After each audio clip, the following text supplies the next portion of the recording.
La grâce de Dieu nous enseigne à renoncer à l'impiété, aux convoitises mondaines et aussi à vivre dans les siècles présents, mesdames et messieurs, selon la sagesse, la justice et la piété. C'est Tite chapitre 2, le verset 12 qui nous le dit. Alors, nous sommes là par la grâce de Dieu. C'est Dieu qui ne cesse de renouveler sa bonté. C'est Dieu fidèle et juste. Lui qui ne cesse de nous faire énormément du bien. Il a permis encore que nous puissions, à travers ces nouveaux numéros d'État grandeur, entrer encore dans vos maisons, dans vos bureaux, partout où vous vous trouvez, mesdames et messieurs, pour vous apporter la bonne nouvelle. Cette bonne parole de Dieu, cette sémence incorruptible qui nous aide à grandir spirituellement, mais aussi à transformer notre vie, parce que la parole de Dieu, c'est Dieu lui-même. Lorsque vous faites une rencontre personnelle avec Dieu, avec sa parole, vous ne restez pas la même personne. Alors, shalom et bienvenue dans ce nouveau numéro. Installez-vous, prenez vos Bibles, vos calepins, vos stylos pour écrire ce que l'homme de Dieu aura à partager avec nous, parce que l'Éternel a décidé de passer par lui aujourd'hui pour nous faire du bien, pour parler à un cœur, pour sauver une âme, pourquoi pas, parce qu'il y aura l'appel au salut qui sera fait également dans ce nouveau numéro. Vous savez que ce programme existe pour évangéliser, mais surtout pour gagner les âmes. Alors, au nom de la grande équipe donnée ensemble, nous disons shalom aux téléspectateurs, aux auditeurs de la 87.8 MHz, mais aussi à ceux qui auront la grâce de nous suivre via les réseaux sociaux. Nous sommes très ensemble avec vous. Il nous vient de l'Europe. C'est pour lui une première de passer dans ce programme. Je dis une première, mais j'ose croire également au-dedans de moi que ça ne sera pas une dernière. Pourquoi pas un autre numéro en France? Pourquoi pas en Asie? Pourquoi pas en Amérique?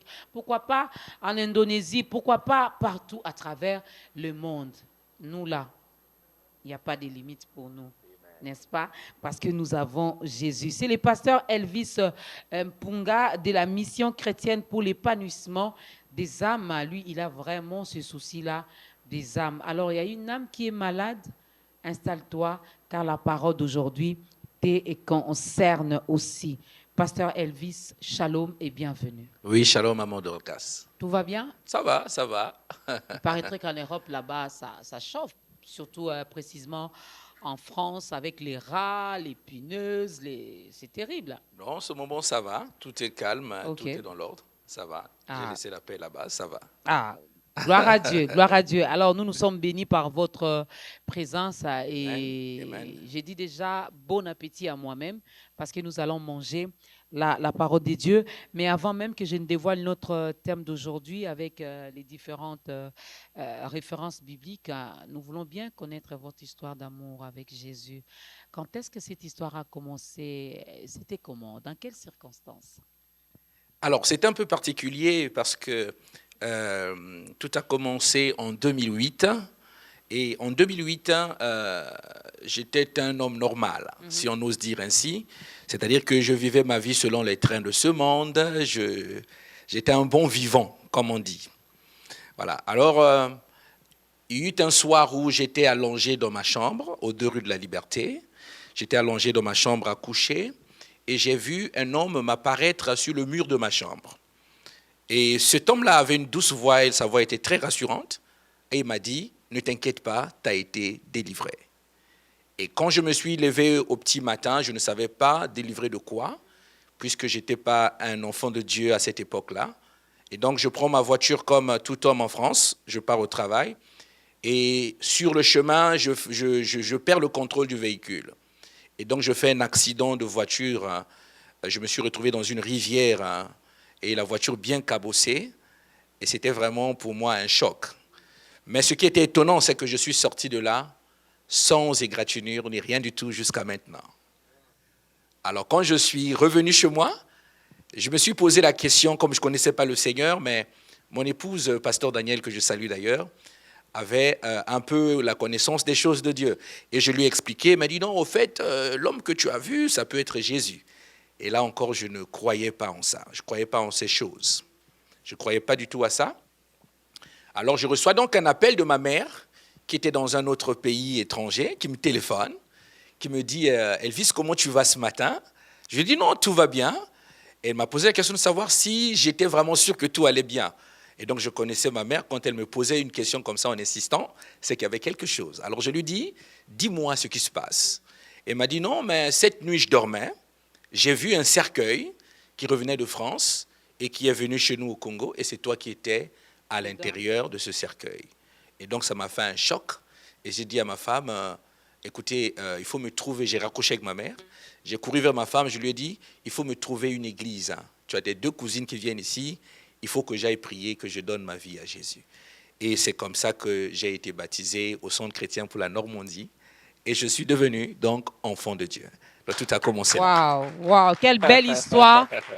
Quelle belle histoire d'amour. L'Éternel, il est souverain, il fait grâce à qui il veut, comme il veut, quand il veut et comme il le veut. Hein. Donc, il est Dieu. L'Éternel est passé par un songe et par cet accident pour gagner hier frère Elvis, aujourd'hui pasteur Elvis.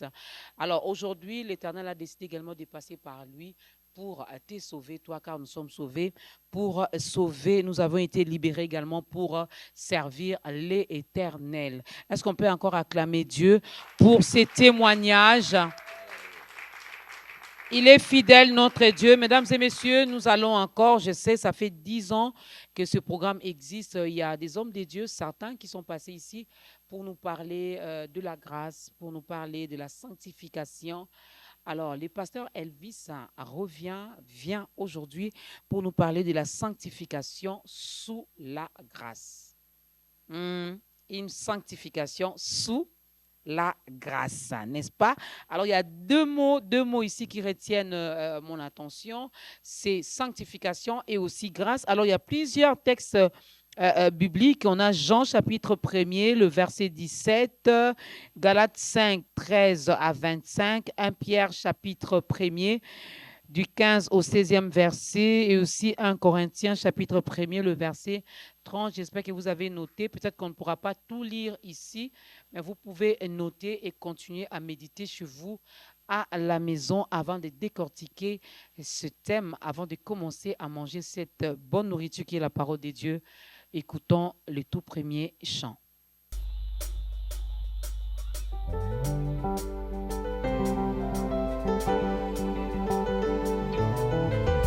Est-ce qu'on peut acclamer pour le Seigneur? Alléluia. Oh, tu es Dieu le roi des cieux, tu es Dieu le roi des cieux. Ta puissance impacte la terre. Tu es Dieu le roi des cieux.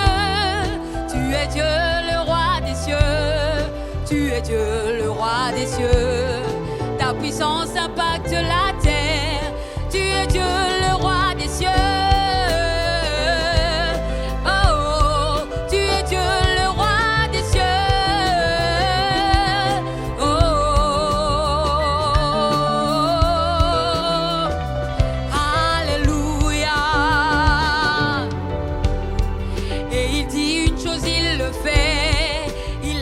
Les yeux manifestent.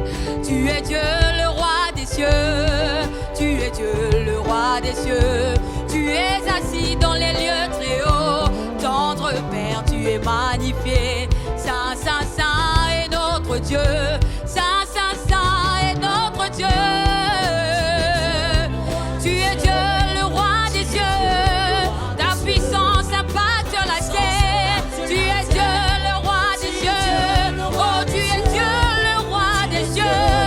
Tu es Dieu le roi des cieux. Ta puissance impacte la terre. Tu es Dieu, tu es Dieu. Tu es Dieu le roi des cieux. Tu es Dieu le roi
Bienvenue à vous, mesdames et messieurs. Jésus-Christ est Seigneur. C'est pour lui que nous sommes là. Et sa parole est là également aujourd'hui pour nous faire énormément du bien, mais surtout pour transformer nos vies. Parce que nul ne rencontre le roi des rois et reste la même personne. La sanctification sous la grâce, mesdames et messieurs, c'est notre thème d'aujourd'hui dans ce nouveau numéro d'État Grandeur où nous recevons le pasteur Elvis Mpunga de la mission chrétienne pour l'épanouissement des âmes, MCEA en sigle. On aura le temps de parler de cette mission chrétienne, de cette église, l'adresse, le programme, tout ça, on aura ça vers la fin de ce nouveau numéro. Mais d'entrée des jeux, pasteur Elvis, si vous êtes d'accord avec moi, j'aimerais bien, nous voulons avec les téléspectateurs comprendre un peu l'essence, l'explication biblique du mot sanctification. Et vous nous amenez encore sanctification sous la grâce. On commence d'abord par la sanctification simplement, avant d'ajouter sous la grâce. Alors, la sanctification, c'est un bien grand mot de nos jours, parce que la Bible dit dans 1 Thessaloniciens 4, le verset 3, la Bible dit que ce que Dieu veut, c'est votre sanctification. C'est-à-dire que la sanctification fait partie des éléments essentiels pour un enfant de Dieu, pour la vie de foi. Donc le Seigneur attend de nous que nous nous sanctifions. Donc la sanctification, c'est sa volonté. Maintenant, pour définir ce que c'est que la sanctification en tant que telle, nous devons comprendre que se sanctifier, le mot grec qui correspond, c'est un mot qui veut simplement dire se mettre à part ou encore sainteté. Se mettre à part ou sainteté. Donc, quand on parle de sanctification, il est question de se mettre à part pour le Seigneur, tout en gardant la sainteté que nous avons reçue de lui. Et c'est là que la grâce va intervenir. Et quand vous dites sous la grâce, la sanctification, c'est ce que Dieu attend de nous, c'est ce que Dieu veut. Pour chaque enfant de Dieu, nous devons vivre dans la sanctification. Effectivement. Sous la grâce. Voilà. Pourquoi j'ai parlé de sous la grâce ? Parce que nous sommes dans une dispensation qu'on appelle la grâce. Il y a la dispensation de la promesse, il y en a beaucoup. Mais actuellement, nous sommes la dispensation de la grâce. Alors, la Bible dit que la grâce est venue par Jésus-Christ, ou la loi est venue par Moïse. La grâce et la vérité sont venues par Jésus-Christ. Donc, nous sommes dans une dispensation où le Seigneur Jésus est venu accorder la grâce aux humains. Voyez ? Mais le problème que nous rencontrons dans notre marche sous la grâce, c'est un problème de sanctification. Puisque la Bible déclare dans 1 Corinthiens, le chapitre 1, à partir du verset 30, la Bible dit que, je vais lire pour vous. On va lire. 1 Faites la même chose. 1 Corinthiens. Alors, je vais le lire, le passage. 1 Corinthiens, le chapitre 1, le verset 30. Il est dit... Or, c'est par lui que vous êtes en Jésus-Christ, lequel de par Dieu a été fait pour nous sagesse, justice, sanctification et rédemption. Voyez, sagesse, de justice, rédemption et sanctification. Donc, le Dieu de la grâce qui est le Seigneur nous a ramené une dispensation qu'on appelle la grâce, bien sûr, mais il nous a sanctifiés. Le point c'est, nous avons reçu cette sanctification-là. Il nous a mis à part pour Dieu, mais nous sommes sous la grâce. Comment nous devons fonctionner pour conserver cette vie de sanctification que nous avons reçue de lui? C'est ça le point. C'est pour ça qu'on parle de sanctification sous la grâce ou sous la dispensation de la grâce. Waouh! J'aime bien quand on parle de la grâce. D'ailleurs, beaucoup de chrétiens aiment la grâce. Quand on pose la question, comment vous allez? Grâce sur grâce. Je vais bien par la grâce de Dieu. Et en parlant de la grâce, pasteur Elvis, je ne sais pas si vous l'avez remarqué aussi comme moi, mais je me rends compte que beaucoup de chrétiens sont maintenant dans des bavures, plongent et se sentent à l'aise dans les péchés, tout simplement parce qu'il y a la grâce. Voilà pourquoi l'apôtre Paul nous a même posé la question si on devait continuer de pécher parce que nous sommes sous la grâce. Mais c'est ce que nous voyons aujourd'hui. Moi, j'aimerais bien que vous puissiez expliquer encore la grâce. C'est comme si tout nous est permis dans cette grâce. Bon, la grâce, c'est quoi? Lorsque nous voyons le mot grâce, on définit ça généralement par faveur non méritée. Mais en réalité, le mot grec qui correspond, c'est un mot qui veut dire faveur qui emmène au salut. Vous voyez? Donc, pour emmener les hommes au salut, c'est que le Seigneur a dû aller nous délivrer dans nos péchés, dans nos misères. Ça va? Et donc, lorsqu'on parle de la dispensation de la grâce, c'est Jésus-Christ qui est parti à la croix, notre Seigneur, mourir pour tous les hommes. Il a pris sur lui nos péchés. Jean 3,16 dit, « Car Dieu a tant aimé le monde qu'il a donné son Fils unique, afin que quiconque croit en lui ne périsse point, mais qu'ils aient la vie éternelle. » Donc, Jésus a payé le prix pour offrir aux hommes cette faveur-là d'accéder au salut. Et nous qui sommes enfants de Dieu, nous avons eu cette faveur-là qu'on appelle la grâce. Et c'est ça qui a fait de nous aujourd'hui des chrétiens. Ça va? Alors, donc, maintenant, le point, c'est quoi? Est-ce que c'est parce que Jésus a payé le prix à la croix, il a pris nos péchés à la croix, qu'il nous a laissé dans cette dispensation qu'on appelle la grâce? Nous sommes appelés à vivre comme nous voulons, parce que Jésus-Christ a déjà payé à la croix. Je pense que non. Alors, la responsabilité revient donc aux enfants de Dieu de savoir que être chrétien, c'est d'abord une responsabilité. Une responsabilité. Et la Bible parle du témoignage. Le témoignage, la parole du témoignage. Vous savez, Maman Dorcas, lorsque les gens nous voient en tant qu'enfants de Dieu, ils attendent de nous que nous soyons des modèles. Oui. Des modèles. Et quand on parle de modèle, Paul dit à Timothée, sois un modèle pour les fidèles. Il dit en parole, en acte, en conduite. Donc dès lors que nous devenons enfants de Dieu, la Bible déclare que nous sommes devenus la lumière du monde. Donc les hommes nous voient comme des exemples, vous voyez. Et la sainteté, c'est un élément très, très déterminant pour un enfant de Dieu. La sainteté, c'est l'élément qui fait asseoir le témoignage de Christ à l'intérieur de nous. Okay. Puisque Christ est un Dieu qu'on ne voit pas, mais qui se manifeste par ses œuvres, vous voyez. Maintenant, les hommes veulent voir Jésus au travers de nous. Ils veulent voir Jésus au travers de nous. Ce n'est pas seulement les miracles, ce n'est pas seulement la puissance, mais c'est aussi notre manière d'être et notre manière de vivre au quotidien qui fera que ce Dieu-là pourra gagner beaucoup d'âmes à lui. Notre manière de vivre au quotidien, mesdames et messieurs, chers enfants de Dieu, j'espère que jusque-là, ça va. Jusque-là, nous avançons très, très, très bien. Alors, vous avez dit, Christ est venu avec la grâce. Christ est mort à la croix. Il a payé. Il nous a rachetés par son sang. Il a payé toutes nos dettes. Il a pris tous nos péchés. Il nous a sanctifiés. Il nous a mis à part. Dans cette mise à part, nous qui sommes mis à part, la Bible nous dit que Dieu nous a pardonné les péchés passés, les péchés présents et même les péchés que je commettrai demain. Ces péchés-là me sont déjà pardonnés. Donc, je peux ou ne pas pécher, moi là, je suis déjà pardonné. C'est là qu'on arrive. Ça devient très intéressant. Alors, voici un peu, nous ne devons pas faire l'amalgame. Je pense qu'il y a deux choses. Jésus-Christ est venu payer le prix pour nos péchés. Les péchés que nous avions commis autrefois, le péché qui nous maintenait dans l'esclavage de Satan. Maintenant, qu'est-ce qu'il a fait, Jésus? Après avoir payé le prix pour les péchés que nous avons commis quand nous étions encore en Égypte. Hérité même d'Adam et Ève. Voilà, hérité d'Adam et Ève. Il a payé le prix pour ça à la croix. Maintenant, il nous a déposés sous la grâce. Vous voyez? Alors, est-ce que jusqu'à maintenant, nous ne continuons pas de pécher?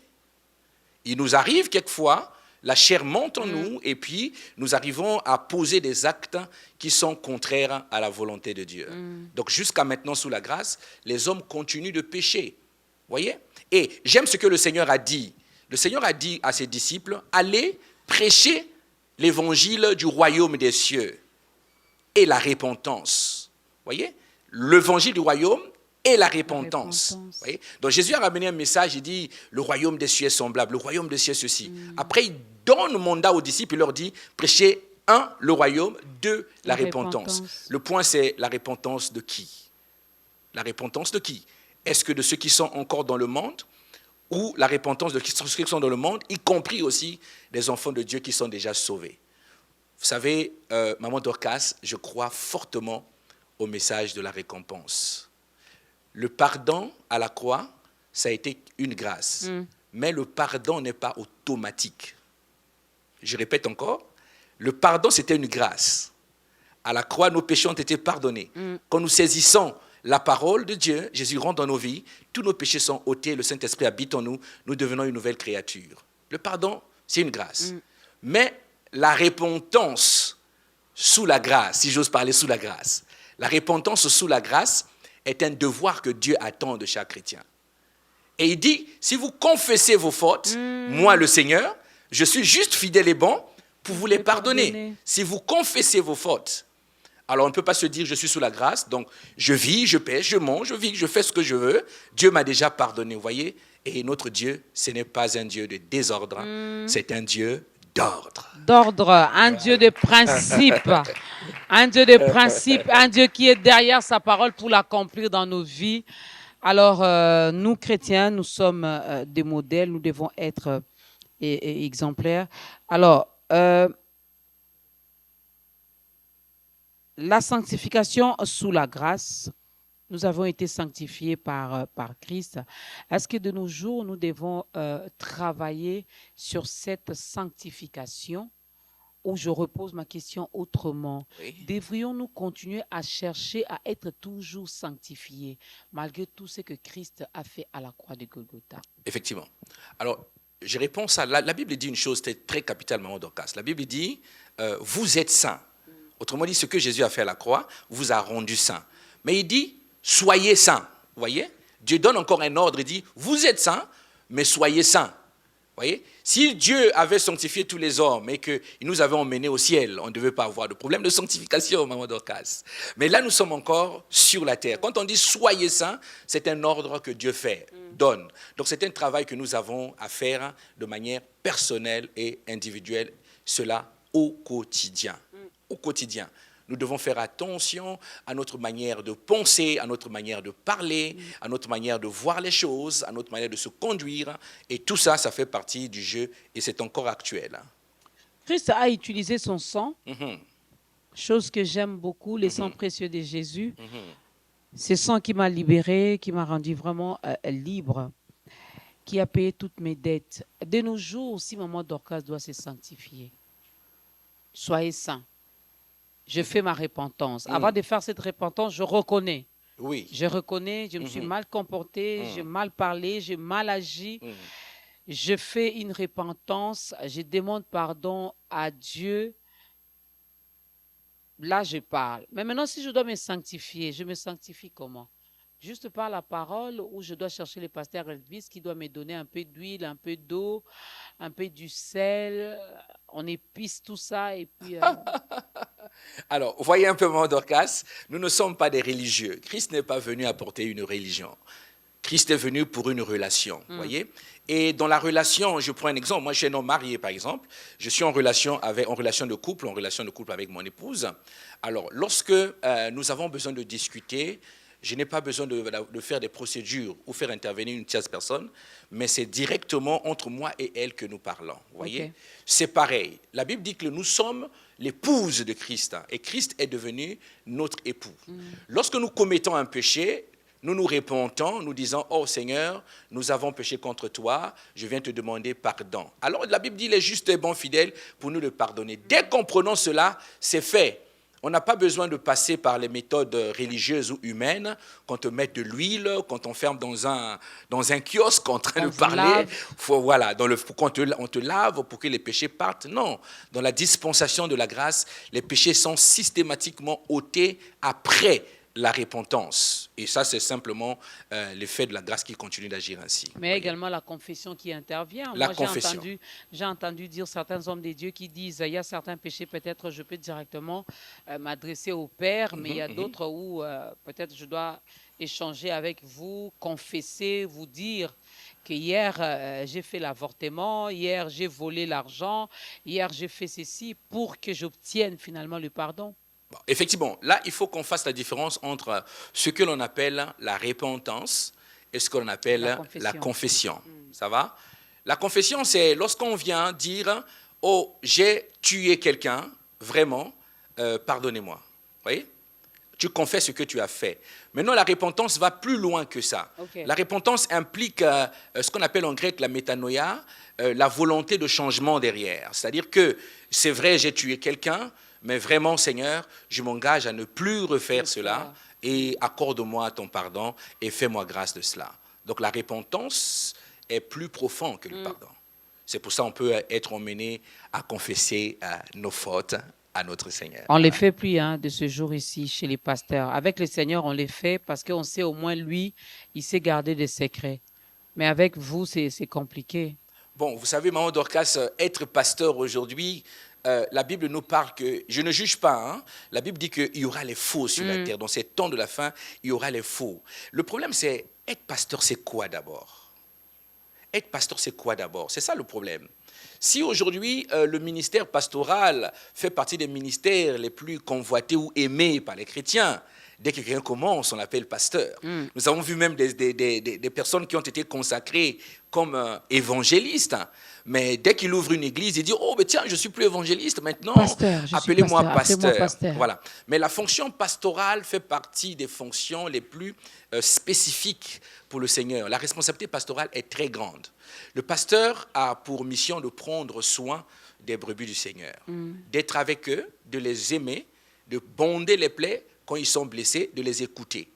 Donc, un des caractéristiques majeures du ministère pastoral, c'est le culte du secret, ce qu'on appelle le secret pastoral. On a vu des gens quitter nos églises simplement parce qu'ils se sont confiés au pasteur et le pasteur est parti dire ça à tout le monde dans la salle. Et la nouvelle s'est répandue, ils ont fini par partir de l'église. Donc ce n'est pas là notre rôle. Jésus, c'est comme un médecin qui est tenu au secret d'Hippocrate. Donc il est obligé de garder le secret. Et le ministère pastoral, c'est ainsi. Donc moi, j'encouragerais plutôt les chrétiens qui nous suivent à faire confiance à leur pasteur et de prendre aussi le soin de prier pour choisir son église. Ah oui, ça c'est autre chose. Ça on ne le fait pas. Hein. Ça, on le fait pas. On n'a pas le temps de prier pour ça. Nous suivons la masse. Là-bas, il y a 5000 membres. Donc, là-bas, il y a beaucoup de voitures. Le parking est toujours plein. Leur pasteur passe à la télé. Donc, je vais aller et commencer à communier là-bas, à prier là-bas. La sanctification sous la grâce, la sanctification, elle est héréditaire. Moi, je me sanctifie, je continue à les faire et puis cela va de génération en génération. Alors, la sanctification, ça ne peut pas être un acte héréditaire. Ça ne peut pas être un acte héréditaire. Pourquoi je dis ça? Moi, je suis pasteur, vous voyez? Je suis enfant de Dieu. Dieu m'a sanctifié. J'ai en moi ce qu'on appelle les gènes de la nouvelle alliance. Donc, je porte en moi le Fils de Dieu à l'intérieur de moi. Ça, c'est spirituel, c'est un volet spirituel. Cela ne veut pas dire que tous les enfants qui naîtront de moi, je parle de nos enfants biologiques, ils sortiront de là saints. Non. Oui, parce que vous êtes déjà sanctifié. Non, c'est pas une question d'hérédité, la sanctification. La sanctification est une question de grâce divine. D'abord, tout commence par la grâce de notre Seigneur Jésus. Si on saisit la grâce, on devient enfant de Dieu, Dieu nous sanctifie, ça c'est le premier niveau. Ensuite, le deuxième niveau, nous faisons un travail pour se maintenir saint parce que notre Dieu est saint. Donc on ne peut pas hériter de la sainteté de quelqu'un. Vous voyez, même dans l'église, on a des enfants de la foi qu'on établit, pasteurs, assistants, pasteurs, d'autres sont même des apôtres qu'on établit. Mais quand nous regardons ces enfants de la foi, des fois, on n'a pas la même consécration avec eux. Des fois, vous allez voir des fils spirituels qui sont plus consacrés que leur père spirituel. Ils craignent plus le Seigneur, ils ont un niveau de sanctification un peu plus élevé que leur pasteur. Et quelquefois aussi, et souvent c'est même le cas, les pasteurs sont beaucoup plus sanctifiés que les fils dans la foi. Donc même au niveau de la foi, ce n'est pas une question d'hérédité. C'est un travail personnel que chacun de nous doit faire sur soi. J'avais posé cette question parce que vous l'aviez dit, notre Dieu est saint. Et il a fait de nous des saints aussi. Lorsque nous le recevons, nous devenons de saints. Alors, si moi je reçois, donc automatiquement, le bébé que je porte dans mon sein devient saint. Maman Dorcas, je dis souvent à mes enfants, vous n'êtes pas encore chrétiens. Je les emmène à l'église. Mais ce n'est pas parce qu'ils sont nés biologiquement de moi, de la sémence de l'homme que je suis, c'est ça qui fait de d'eux des chrétiens. Non. Un chrétien doit être né non seulement de la volonté de Dieu, mais de la sémence de Dieu. Amen. Pierre dit, nous avons été régénérés ou récréés par la sémence incorruptible, la parole permanente et vivante de notre Dieu. Vous voyez? Donc, vous êtes pasteur, vous faites des enfants, vos enfants ne sont pas encore des chrétiens. Ils vont à l'église, ils suivent les églises. Votre responsabilité, c'est de les instruire selon les voies de Dieu. Et une fois qu'ils grandissent, ils feront le choix de devenir soit chrétiens, soit ils resteront dans le monde. Mais Dieu arrive à nous faire quand même grâce. On essaie de faire à ce que quand même nos enfants restent à l'église et qu'ils donnent leur vie à Jésus. Gloire à Dieu. Est-ce qu'on peut acclamer pour le Seigneur? Alors, j'aime beaucoup ces passages de Hébreux 12, 14, là où la Bible nous dit de chercher la paix avec tous et la sanctification sans laquelle personne ne verra Dieu. Donc, si je ne me sanctifie pas, si je ne vis pas une vie de sanctification, malgré tout ce que Christ a fait à la croix de Golgotha, moi, Dorcas, je ne verrai pas le Père. Effectivement.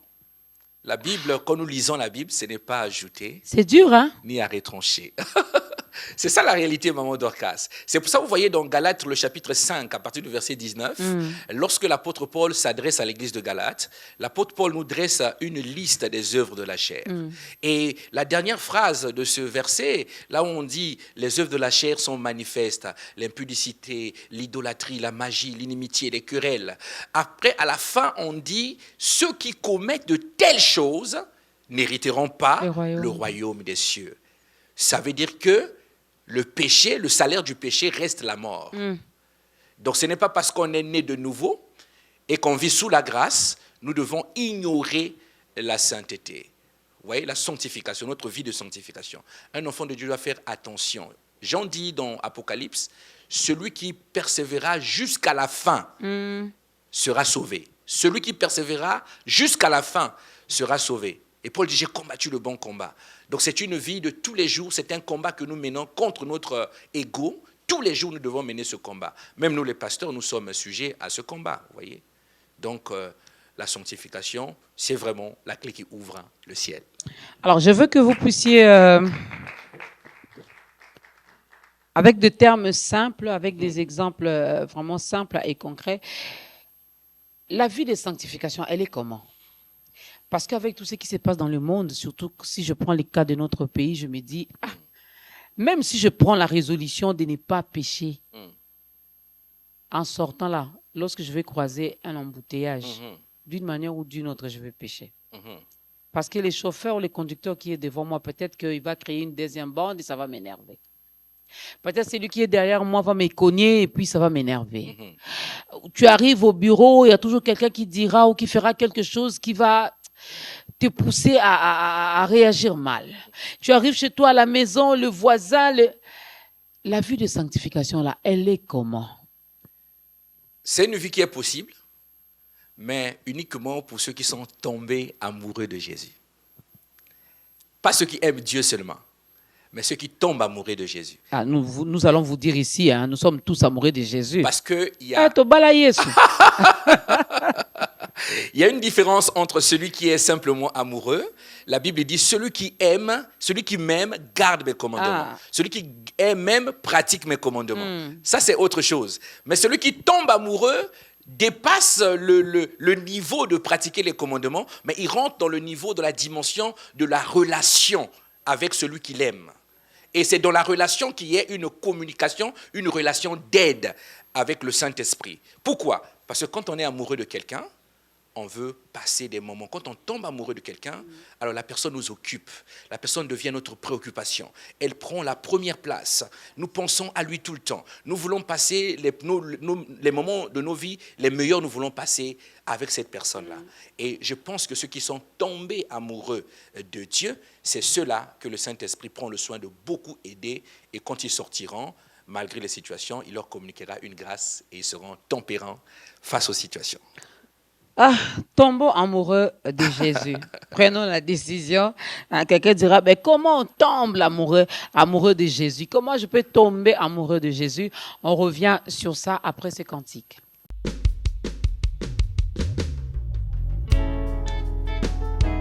Est-ce qu'on peut pousser des cris de joie pour Jésus? Est-ce que quelqu'un peut acclamer pour le ressusciter du troisième jour? Est-ce que tu peux pousser les cris de joie pour ton Dieu?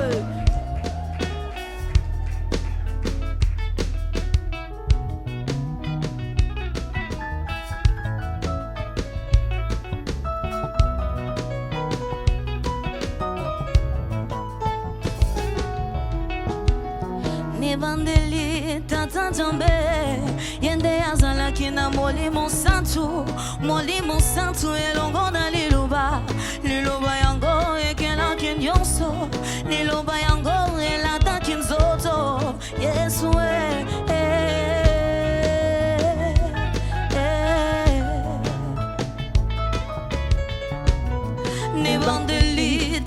Nzambe yende azalaki na molimo santu elongo na liloba yango ekelaki nyonso liloba yango elataki nzoto Yesu pousse les cris de joie pour ton Dieu.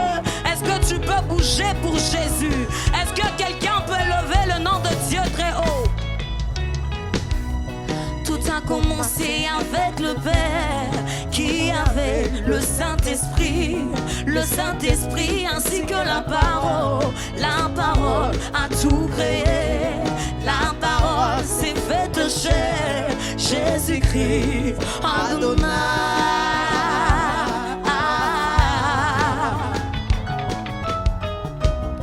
Tout a commencé avec le Père qui avait le Saint-Esprit ainsi que la parole a tout créé. La parole s'est faite chair, Jésus-Christ, Adonai.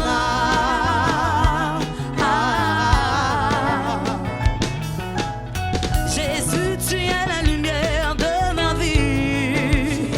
Y a-t-il quelqu'un qui peut danser pour Jésus? Tu es la lumière de ma vie, Jésus.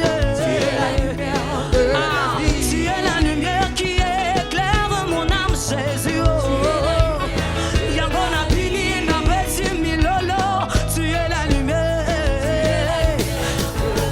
Tu es la lumière de ma vie, Jésus. Tu es la lumière qui éclaire mon âme, Jésus. Petia milolo. Tu es la lumière de ma vie. Tu es la lumière de ma vie, Jésus. Tu es la lumière de ma vie. Tu es la lumière de ma vie. Tu es la lumière de ma vie. Si je vis parce que Christ vit en moi. Tu es la lumière de ma vie. Tu es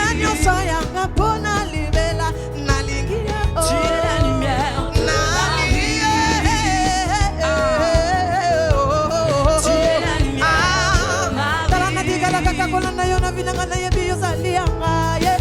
la lumière de ma Pina Bona Yesu. Y a-t-il quelqu'un qui peut se lever, adorer Dieu avec sa danse? Est-ce que tu peux danser pour Jésus? Tu es la lumière. Oh Jésus, tu es la lumière de ma vie. Tu es la lumière. Tikana yemba na ganga na bina. Tu es la lumière. Tikana sepela. Tu es la lumière de ma vie, Jésus.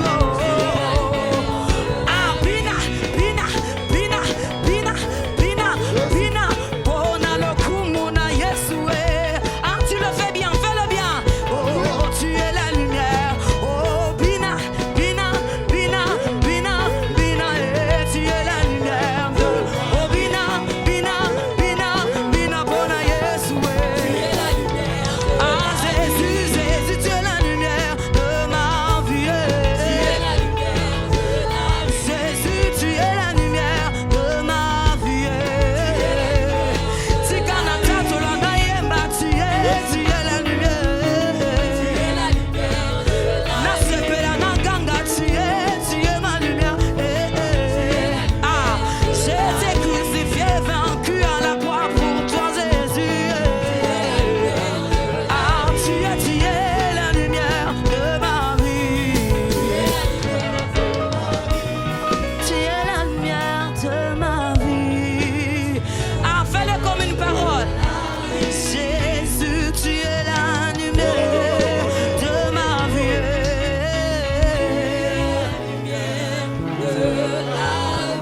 Tu es la lumière de ma vie. C'est pourquoi je pousse les cris de joie. J'acclame pour Jésus. Tu es.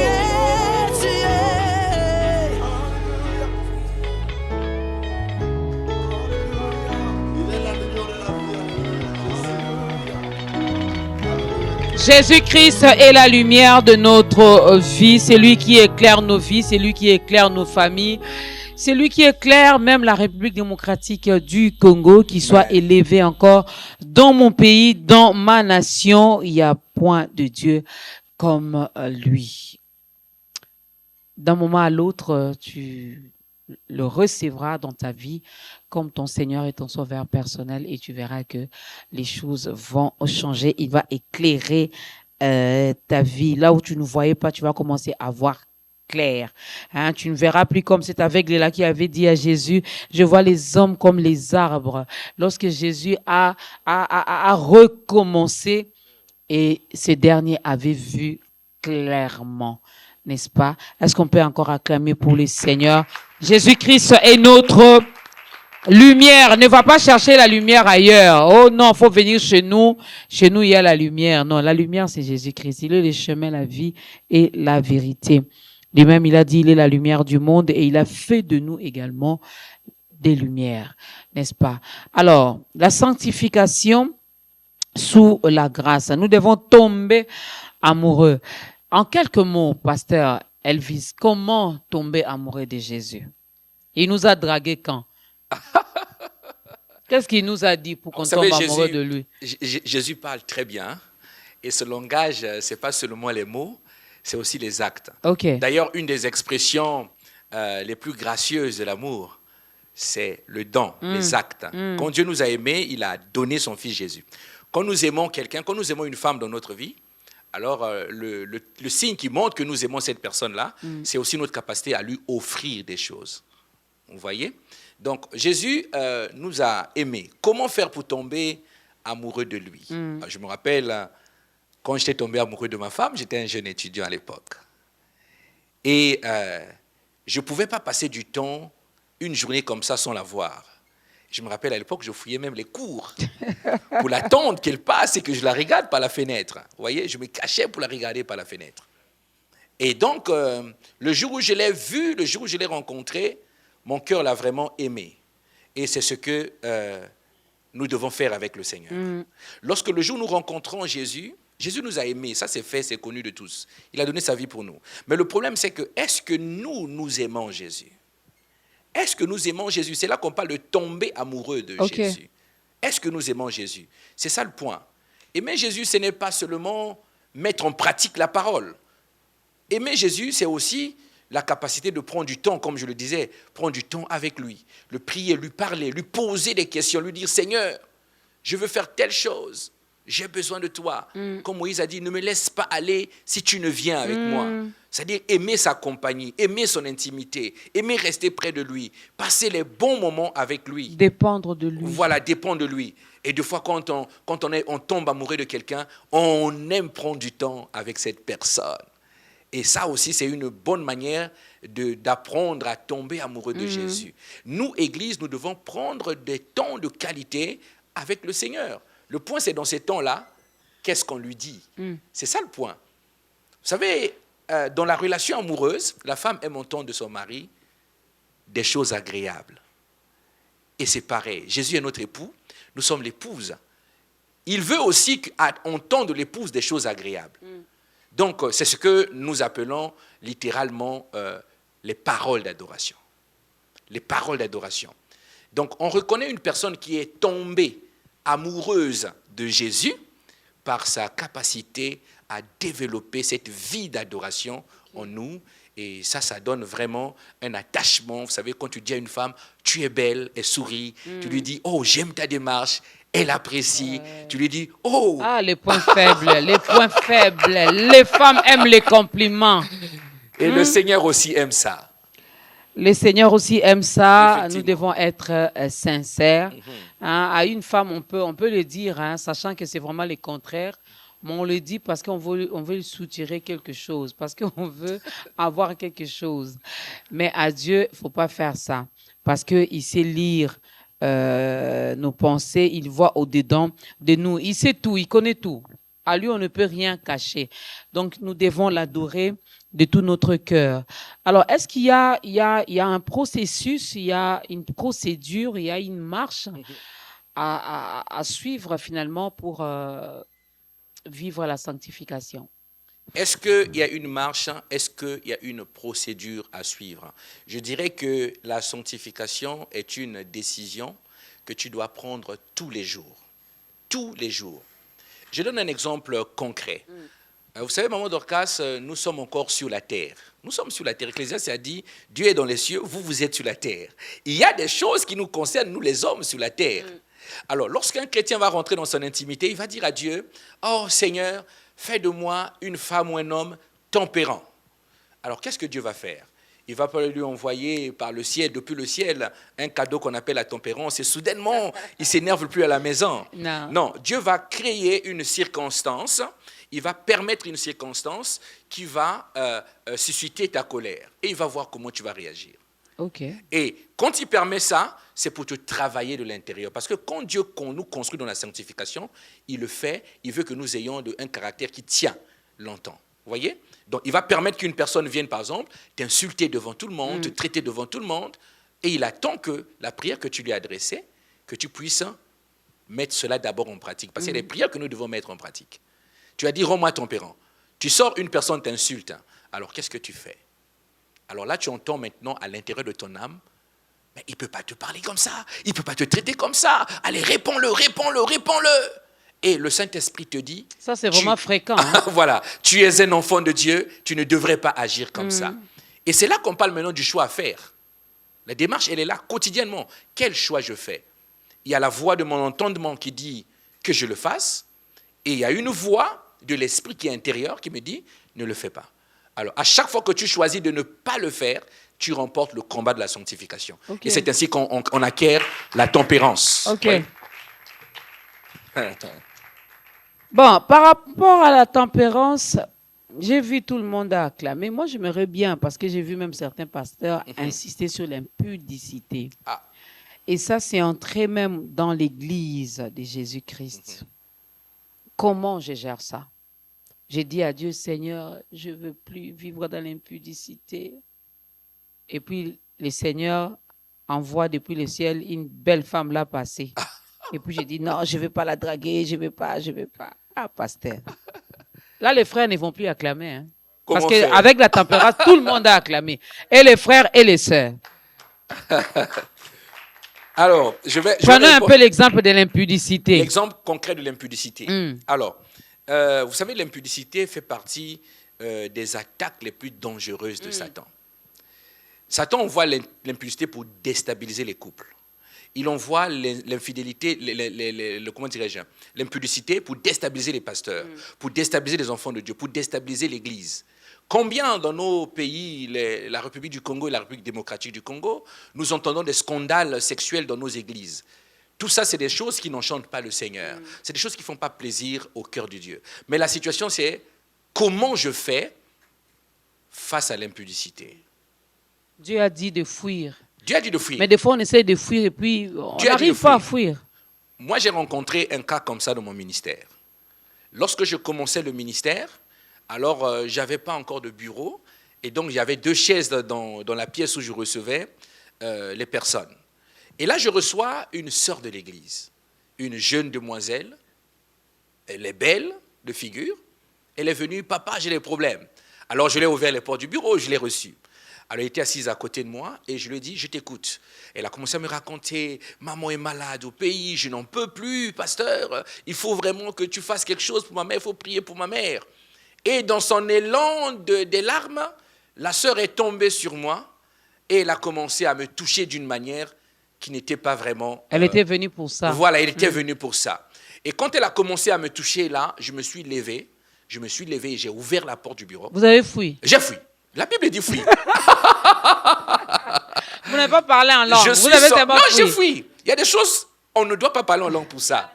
Vous savez, lorsque un commandant de guerre emmène ses troupes au front, il y a des attaques où le commandant dit ne restez pas ça là, repli tactique.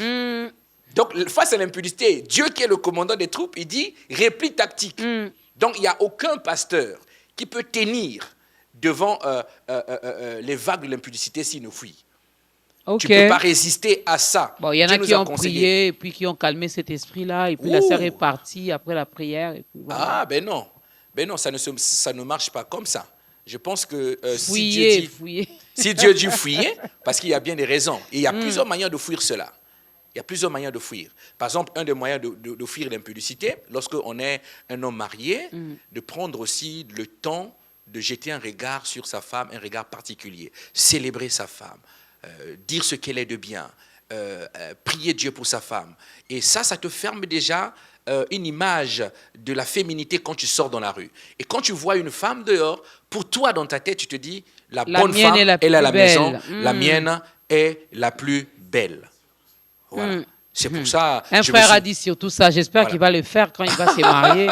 Hein? Parce que les compliments, des fois, dans les couples, c'est 1 année, 2 ans, 3 ans, 5 ans, on s'habitue, on a les enfants. On appelle même plus chérie, on commence à appeler maman.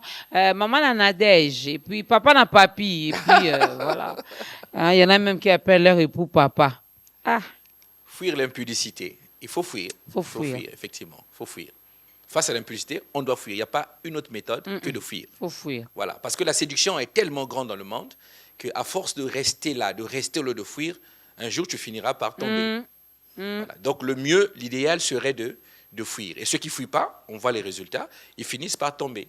Et la sœur là, elle était toujours restée à l'église? Alors donc la sœur Ou après votre fuite, elle aussi, quelques temps elle est après, partie. moi j'ai fui. Et j'ai fait rentrer ma femme. J'ai dit, vas-y, il y a une sœur là-bas qui doit avoir besoin que tu lui parles. Et puis ils ont commencé à parler. Et dès qu'on a fini, elle a fait quoi? 2 tours à l'église. Et puis au 3e tour, on ne l'a plus vue jamais à l'église. Elle n'a pas pu accomplir sa voilà. mission. Donc Il y en a comme ça plein dans nos sortie. différentes églises. Hein. Donc, chers pasteurs, chers frères, hein, il faut fuir. Surtout les dirigeants de la chorale. Ils sont tellement tentés par les sœurs. Vous allez voir un dirigeant qui va sortir hein, avec 3 ou 4 sœurs. Oh, bah, non, il faut fuir. Il faut fuir. Et les sœurs aussi et les mamans, arrêtez de tenter les gens. Arrêtez avec ça. Moi, je vais non seulement fuir, hein, mais je vais crier en fuyant. Je fuis et j'écris pour que le monde sache qu'il y a quelqu'un là qui veut faire des choses. Hein? Il faut fuir. La sanctification, quel est le rôle du Saint-Esprit dans tout ça? Parce que je me dis, on l'a dit ici, on l'a évoqué ici, nous vivons sur la terre. En tout cas, la chair a ses caprices, la chair a ses désirs. L'apôtre Paul nous l'a dit dans Romains 5. Le Saint-Esprit, lui, il joue quel rôle dans tout ça? Le rôle du Saint-Esprit dans la sanctification. Alors, le Saint-Esprit a un rôle majeur qui joue dans la sanctification, c'est de nous aider à nous sanctifier. Ok. Vous savez, Maman Dorcas, des fois, il y a des choses où on se lève le matin, on prend la décision, on dit « Oh, j'ai entendu une prédication, à compter d'aujourd'hui, je ne mentirai plus jamais. » Parce que j'ai compris que le père du mensonge, c'est le diable, et le mensonge est un péché, ça m'emmène droit en enfer. Donc, je prends la décision de ne plus jamais mentir. Alors, on laisse passer 1 jour, 2 jours, 3 jours, 4 jours, et puis là, on se rend compte qu'on revient. C'est là que l'apôtre Paul dit, je veux faire le bien que je veux, mais je me retrouve à faire le mal que je ne veux pas. Voyez? Il dit, il y a comme cette force en moi, comme cette loi en moi, qui à chaque fois que je veux faire ce qui est bien, mais je me retrouve à faire ce qui n'est pas bien.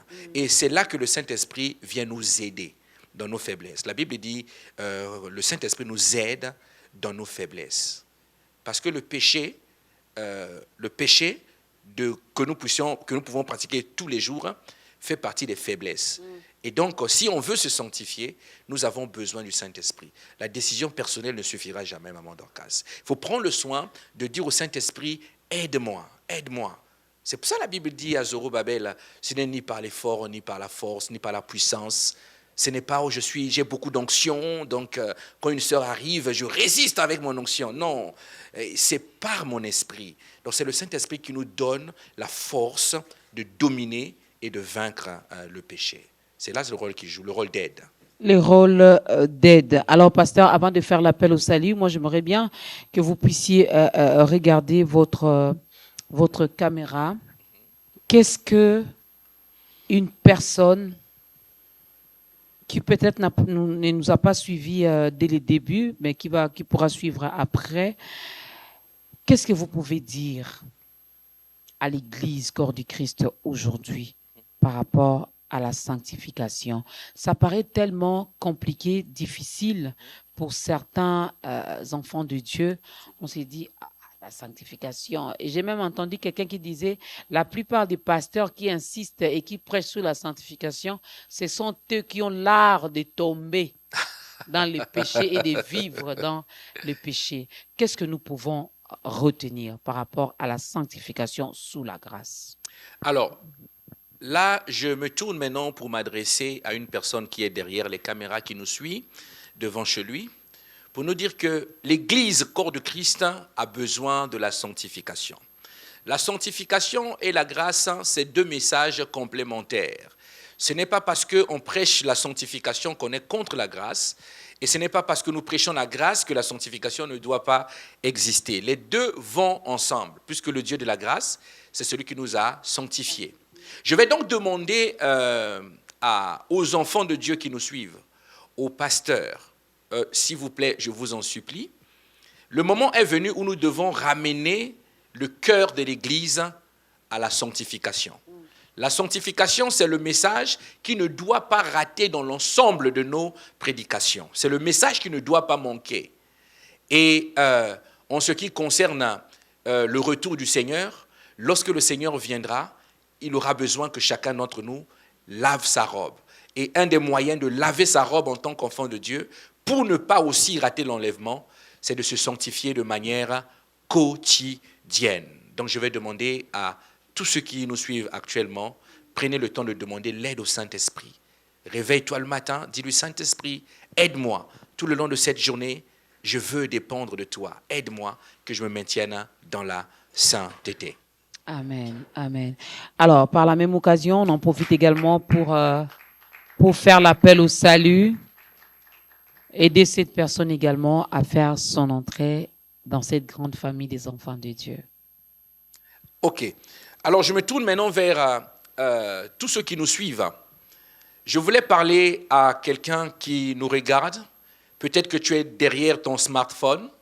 Peut-être que tu es chez toi à la maison, tu es tombé sur cette émission.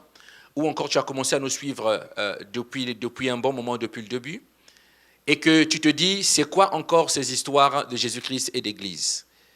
Toi qui es encore dans le monde, qui ne vis pas la vie de Dieu, toi qui es encore en train de vivre ta vie comme tu le veux, je vais te parler d'un homme qui est mort à la croix il y a plus de 2000 ans. Cet homme est venu pour te témoigner de son amour. J'étais comme toi avant, je ne connaissais pas Dieu, mais cet homme est venu à moi alors que j'étais encore un incroyant. Ce qu'il a fait pour moi, il est capable de le faire aussi pour toi. Il ne te jugera pas, il ne te condamnera pas, il ne t'accusera pas. Alors ce que je vais te demander, si tu es d'accord avec moi, il est capable de pardonner tous tes péchés. Si tu es d'accord avec moi, tu vas répéter simplement cette prière. Seigneur Jésus, aujourd'hui, je viens reconnaître que je n'ai pas été bon envers toi. Seigneur Jésus, aujourd'hui, j'accepte d'abandonner ma vie passée et je veux me donner à toi. Seigneur Jésus, prends ma vie et emmène-moi dans ton royaume afin que je partage les bons moments avec toi. Seigneur Jésus, à compter de maintenant, je prends la décision de te confier totalement ma vie et de faire ta volonté. Amen. Oh, acclame bien, acclame très bien pour ces personnes. Nous vous recevons dans la grande famille des enfants de Dieu. Il y a de la place pour tout le monde. Tu viens de prendre une très bonne décision. Tu viens de faire un bon choix. Tu vas pas le regretter. Alors, tu n'as pas une église d'attache. Regarde tout autour de toi, n'est-ce pas? Là où tu vis, je ne sais pas tu es dans quel coin du monde, mais si tu regardes bien, il y a une église locale où on prêche que Jésus-Christ. Vas-y, demeure avec le sang de cette église pour bien consommer, j'aime bien dire, avaler ce rouleau qui est donc la parole de Dieu. Aujourd'hui, nous t'avons aidé. Demain, ça sera ton tour d'être de l'autre côté pour faire la même chose pour une autre personne. Alors, nous bénissons l'Éternel pour toutes ces âmes qui viennent d'être sauvées. Alors, parlons rapidement de la mission chrétienne pour l'épanouissement. des âmes. C'est l'Éternel qui vous a donné la vision, le nom même de l'Église? Alors, c'est une vision que j'ai reçue du Seigneur en 2015. J'ai reçu la vision en 2015. Alors, il fallait que je cherche Dieu, puisque j'évoluais dans une église qu'on appelle Centre chrétien pour la Normandie. Il a eu un temps où le Seigneur est venu me parler et il m'a dit, Elvis, j'étais choisi pour que tu deviennes mon serviteur. Okay. Alors, je ne savais pas comment s'y prendre avec ça. Et donc, la première chose que j'ai fait, c'est de me confier à mon père spirituel. Et donc, je me suis confié à lui. C'est là qu'il s'est mis à m'expliquer. J'ai dit, bon, je vais chercher quand même la volonté de Dieu. Et donc, j'ai pris, comment dirais-je, 6 mois de jeûne et prière pour chercher la face de Dieu. Parce que commencer une église, c'est une grande, grande responsabilité. Oui. Et c'est là que, pendant que j'ai fini mes 6 mois de jeûne et prière, Maman Dorcas, le Seigneur ne m'a pas parlé pendant les 6 mois, il ne m'a rien dit de tout ça. Okay. C'est seulement quand je finis de jeûner 6 mois, et c'est là que j'étais au salon en train de suivre la télé comme ça, il me prend en vision et il me montre un panneau de direction où c'est écrit Le Havre. Le Havre, c'est une ville qui se trouve à 2 heures de l'endroit où je vis actuellement. Okay. Et il m'a dit, tu vas aller me servir là-bas. Et quand j'ouvre les yeux, je dis, waouh, mais qu'est-ce qui se passe là? Et j'ai tapé sur mon téléphone Le Havre, j'ai vu que c'était une ville située à 2 heures. J'ai dit, ben dis, Seigneur, tu as de l'humour. Je vais quitter chez moi 2 heures de route pour aller te servir, alors que j'ai étudié dans cette ville, j'ai fait l'université ici. Il ne serait pas peut-être bien que je travaille sur place? Et non, Maman Dorcas, j'ai obéi. J'ai obéi et j'ai commencé à prier pour qu'il me donne un peu des directives un peu plus claires. Et là, malgré le fait que j'ai vu la direction, je ne me suis pas levé pour aller au Havre. Parce qu'une chose, c'est que Dieu vous montre quelque chose. Une autre, c'est qu'il vous donne le top. Donc, comme je n'avais pas reçu le top, mais je savais que, dans mon cœur, j'étais convaincu qu'il fallait que je démarre l'église. Alors, qu'est-ce que j'ai fait?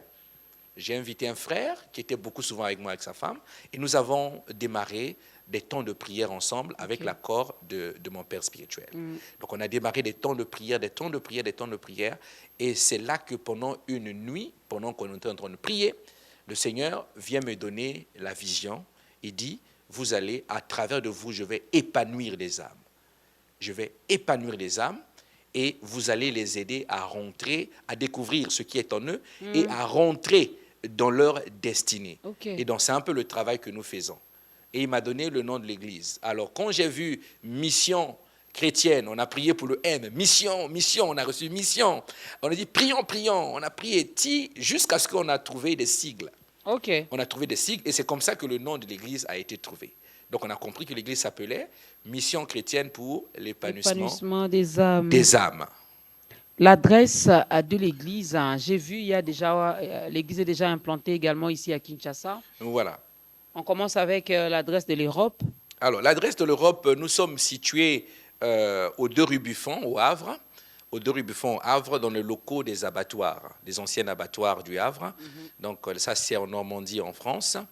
Et nous avons nos cultes tous les dimanches de 10h à 12h30.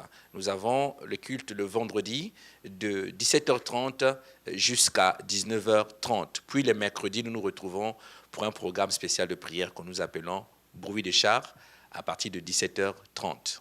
OK. Voilà. Et ici à Kinshasa? Et ici à Kinshasa, alors nous avons démarré une cellule il y a 1 année maintenant. Et nous sommes confrontés à une petite difficulté, celle de trouver un endroit. Okay. Voilà. Pour l'instant, nous sommes logés chez une sœur qui a bien voulu nous prêter la maison. Mais là, la maison n'arrive plus à contenir les personnes qui arrivent. Donc, en arrivant, j'ai ramené beaucoup de matériel pour l'évangélisation. Mais on se dit, si on évangélise, alors où allons-nous emmener tous ces gens-là? Et donc, à Kinshasa, nous sommes quartier Sayo, c'est ça? Nous sommes au quartier Sayo, quartier Sayo. Et donc, si vous voulez nous trouver, en bas de l'émission, on vous communiquera le numéro de téléphone. Passez le numéro. Vous pourrez appeler directement le responsable. Alors, on peut connaître l'adresse ici à Kinshasa, pasteur? Alors, nous sommes à la commune de Ngiringiri. Et si vous pouvez nous joindre au 08 33 035 380. Vous pouvez nous appeler et là, il y aura des frères qui viendront vous chercher pour vous ramener jusqu'à la cellule de l'église MCEA. Et pour nous qui sommes en France, comment faire pour vous contacter? Alors, pour ceux qui sont en France, vous pouvez me contacter directement au 06 14 28 45 10 et on pourra vous donner des renseignements nécessaires pour rejoindre l'église. Ça a été un réel plaisir, un honneur, pasteur Elvis, de vous recevoir pour la toute première fois dans ce programme. Nous osons croire que ça ne sera pas, c'est pas une dernière. Merci à la chorale, merci à tous les frères, à toutes les sœurs qui nous ont accompagnés dans le bon déroulement de cette émission. Merci à la grande équipe d'État Grandeur.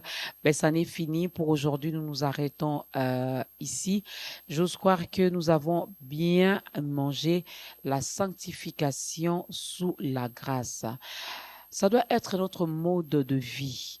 Autant nous voulons toujours être propres, bien paraître, nous devons également le faire tout en étant un enfant de Dieu.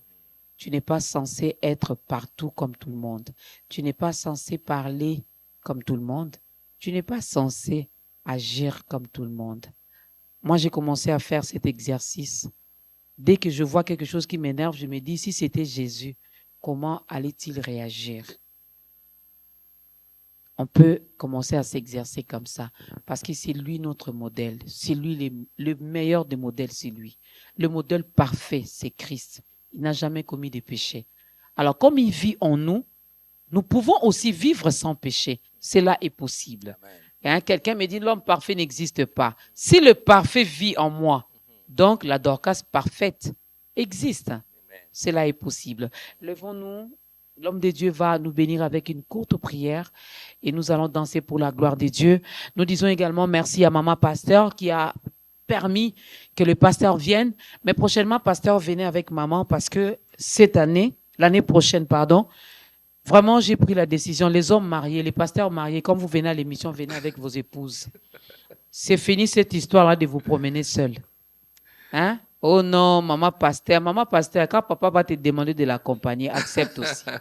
Ne laissez plus vos papas, les maris seuls. On peut prier? On reviendra en janvier, Maman Dorcas, c'est programmé. Merci. Je serai encore là en janvier sur le plateau. Merci beaucoup. Nous allons prier. Tendre Père, nous bénissons ton nom, nous te remercions pour cette émission et nous sommes reconnaissants pour toute l'équipe de ta grandeur qui nous a fait la grâce de nous accueillir sur ce plateau. Nous prions, Père, que la parole qui a été libérée en ces lieux puisse trouver des cœurs pour croître, notre Dieu. Nous voulons que cette parole, cette sémence qui a été relâchée maintenant dans cette émission, Seigneur, rencontre ceux qui ne t'ont pas encore connu, toi le vrai Dieu. Alors que nous nous apprêtons à rentrer, accompagne-nous, Seigneur. Une faveur divine reste sur ce plateau pour tous ceux qui passeront encore ici, Seigneur, pour Maman Dorcas, pour toute l'équipe. Une grâce particulière les rencontre à cause de ce numéro d'émission que nous venons de réaliser ensemble. Père, béni sois-tu. Au nom de Jésus, nous t'avons prié et nous disons Amen. Amen. Est-ce qu'on peut bouger pour Jésus? Est-ce que quelqu'un est venu pour bouger, pousser des cris de joie pour son Dieu? Est-ce que tu peux acclamer pour ton Dieu? Acclame-le, acclame-le.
Liziba, Liziba nanga yangolu.